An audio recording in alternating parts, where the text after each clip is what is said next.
یہ ہمارے کچھ لوگ ہیں، ہمارے ساتھی ہیں نا، مجھے یہ کہتے ہیں کہ مولانا اسامہ صاحب پچھلے سال تو آپ بڑے شیعہ کے خلاف کھڑے ہوئے تھے، شیعہ ایسا ہے ویسا ہے، بڑے اس کے خلاف کھڑے ہوئے تھے، اور آج تم اس کی حمایت کرتے ہو۔ اب ایسے لوگوں کو بھی جواب دینا ضروری ہے۔ ہو سکتا ہے آپ کے ذہن میں بھی کبھی یہ سوال آیا ہو، یار پچھلے سال تو شیعہ کے بڑے خلاف تھا اور ابھی شیعہ کا ساتھ دے رہا ہے، اتحاد کی کوشش کر رہا ہے۔ بات کو سمجھو ذرا،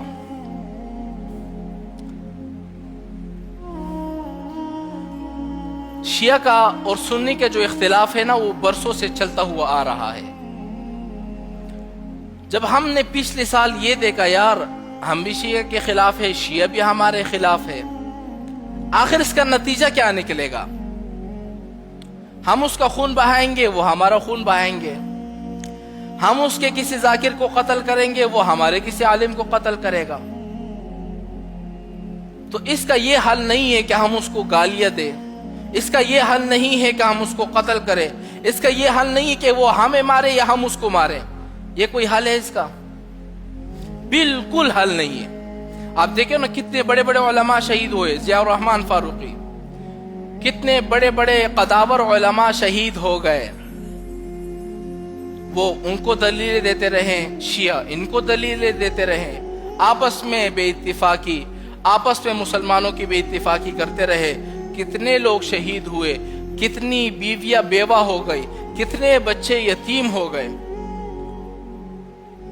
اور یتیم کس نے کیے؟ کسی یہودی نے نہیں کیے، کسی عیسائی نے نہیں کیے، کسی کافر نے نہیں کیے، اپنے مسلمانوں کے آپس کے اختلاف نے ایک دوسرے کو قتل کیا، ایک دوسرے کو مارا پیٹا، کسی کی بیوی بیوہ ہو گئی، کسی کے بچے یتیم ہو گئے۔ آج اپنے گھروں میں بیٹھے ہوئے ہیں، کیا فائدہ ہوا؟ مجھے بتاؤ، کوئی فائدہ ہو تو مجھے بتاؤ۔ لیکن الحمدللہ جب بات اس پر آئی، ہم نے پیار سے سمجھایا، تو آپ یاد رکھو جب ایک بندے کو نا مار پیٹ کے سمجھاؤ تو وہ کبھی نہیں سمجھے گا۔ ابھی مجھے بتاؤ، آپ کا بچہ بڑا ہو جائے گا نا، آپ اس پہ ہاتھ نہیں اٹھا سکتے کیونکہ وہ باغی ہو جاتا ہے۔ اسی طرح آپ کسی اور کو دعوت دو، یہ تبلیغی حضرات ہے کتنی نرمی سے دعوت دیتے ہیں۔ اگر تبلیغی حضرات جو ہے باہر چلے جائے، ٹاخ ٹوخ کر کے کسی کو تپڑ مارے، ہاں بھائی نماز کے لیے جاؤ، وہ آئے گا کبھی؟ اس کے دل میں نفرت پیدا ہوگی۔ اس طرح تبلیغی حضرات باہر جائیں گے، کسی کو گروان سے پکڑ کے مسجد میں لائیں گے، بھائی نماز پڑھنے کے لیے چلو، وہ چلیں گے؟ وہ باغی ہو جائیں گے۔ اسی طرح آپ اندازہ لگاؤ۔ پھر ہم نے یہ بات سوچی بیٹھ کے، یار سارے ثبوتیں دلیلیں ہیں میرے پاس کہ ہمیں کس سے لڑوائے رکھا، کیسے لڑوائے رکھا، ساری دلیلیں الحمدللہ موجود ہے۔ انشاءاللہ پھر مجھے جب ٹائم ملے گا نا، میں ایک ایک بات یہاں پر بھی رکھوں گا تاکہ آپ کا بھی ذہن کھل جائے۔ ہو سکتا ہے یار ہر بندے سے غلطی ہوتی ہے، ہر بندے سے خطا ہوتی ہے، ہر بندہ خطا کا پتلا ہے نا۔ آدم علیہ السلام سے بھی غلطی ہوئی ہے، ہر بندے سے غلطی ہوتی ہے۔ ایک دفعہ سارے بندے اگر مل کر پیار محبت سے دعوت چلائے، یار دیکھو شیعہ کے ساتھ میرا یہ نہیں کہ ابھی میں نے اتحاد کیا اور ہمارا ابھی بھی اختلاف ہے۔ اختلاف تو صحابہ کے درمیان بھی تھا، لیکن وہ اختلاف صرف علمی اختلاف تھا۔ یاد رکھو علم میں اختلاف ہوتا ہے نا، جیسے اہل حدیث رفع یدین کرتے ہیں، ہمارا ان سے اختلاف ہے، ہم رفع یدین نہیں کرتے۔ اسی طرح حنبلی جو ہے وہ بغیر ہاتھ چھوڑے نماز پڑھتے ہیں، ہم باندھ کے نماز پڑھتے ہیں۔ علمی اختلاف سب کے درمیان ہے۔ اہل حدیث کی مسجد میں چلے جاؤ، وہ لوگ رفع یدین کرتے ہیں، آپ نہیں کرتے۔ یعنی ہمارا علمی اختلاف ضرور ہے، ابھی بھی ہے، سب کے ساتھ ہے۔ بریلوی کے ساتھ اختلاف ہے، اور اہل حدیث کے ساتھ بھی ہے، شیعہ حضرات کے ساتھ بھی ہے، اور اسی طرح جتنے بھی فرقہ وارانہ لوگ ہیں سب کے ساتھ میرا ابھی بھی علمی اختلاف ہے، لیکن ذاتی اختلاف میرا کسی کے ساتھ نہیں ہے، اور آپ کا بھی کسی کے ساتھ نہیں ہونا چاہیے۔ آپ مجھے یہ بتاؤ جتنے بیٹھے ہوئے ہو، کل رسول اللہ صلی اللہ علیہ وسلم کو آپ نے ان کو جواب دینا ہے کہ نہیں دینا؟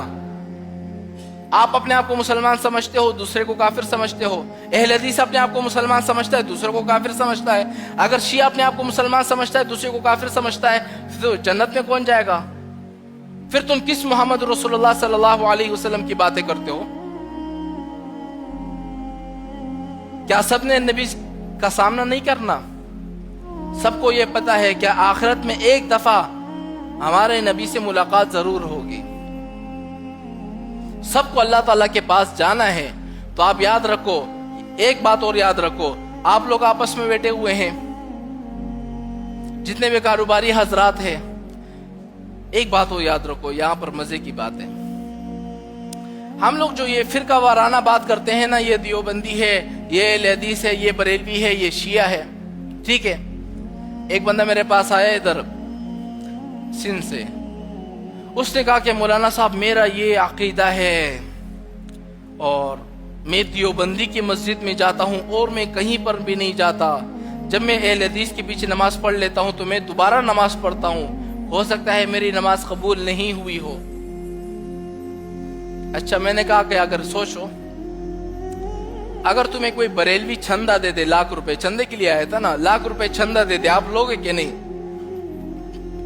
کہا کہ دیکھو، لینا تو اس لیے چاہیے کیونکہ اللہ تعالیٰ کے گھر کا کام ہو رہا ہے. بریلوی سے چندہ اس لیے لینا چاہیے کیونکہ اللہ تعالیٰ کے گھر کا کام ہو رہا ہے. میں وہ پیسے مسجد میں لگاؤں گا، اللہ تعالیٰ کا گھر بنے گا. اچھا، کوئی اور مذہب والا اگر آپ کو اتنا زیادہ لاکھ 2 لاکھ روپے دے دے کہ جاؤ اپنی مسجد میں لگاؤ، کہا میں تو لوں گا. تو مجھے یہ بتاؤ، تو پھر تم اختلاف آپس میں کیوں رکھتے ہو؟ آپ کو اس کے ساتھ اختلاف ہے، اس کا آپ کے ساتھ ہے. جتنے بھی باہر دکانیں ہیں، اگر آپ زیادہ عقیدت مند لوگ ہیں، میں سب کو کہہ رہا ہوں، اگر آپ لوگ زیادہ عقیدت مند لوگ ہو، بریلوی کو بھی نہیں مانتے ہو، اہل حدیث کو بھی نہیں مانتے ہو، اپنی دکانوں کے باہر یہ لکھ دو، اہل حدیث جو ہے اس دکان سے جو ہے خریداری نہیں کرے گا، بریلوی جو ہے اس دکان سے خریداری نہیں کرے گا، یہ دیوبندی کی دکان ہے، اس میں صرف دیوبندی کے علاوہ کوئی نہیں آئے گا. کوئی ایسا کر سکتا ہے؟ کبھی نہیں کر سکتا. اس کو پتا ہے کہ میرے کاروبار میں نقصان ہونے والا ہے. کہ جب تمہیں پتا ہے تمہارے کاروبار میں نقصان ہونے والا ہے، اس فرقے کی وجہ سے دین اسلام کو کتنا نقصان ہو رہا ہے، کبھی تم نے یہ سوچا؟ تم بریلوی کے ساتھ تجارت کرتے ہو، ان سے گاڑیاں بھی لیتے ہو، اہل حدیث کے ساتھ بھی تمہارا کبھی کبھار ملاقات ہو جاتی ہے، کبھی تم نے اس کے گھر پر دعوت دی ہے، کبھی تم نے اس کے ساتھ کھانا کھایا ہے، کبھی تم اس کی شادی میں شریک ہوئے ہو، کبھی ان کا کوئی بچہ مر جائے ان کے جنازے پر کبھی گئے ہو؟ کبھی نہیں گئے، کیونکہ وہ الگ فرقے سے تعلق رکھتا ہے، میں الگ فرقے سے تعلق رکھتا ہوں.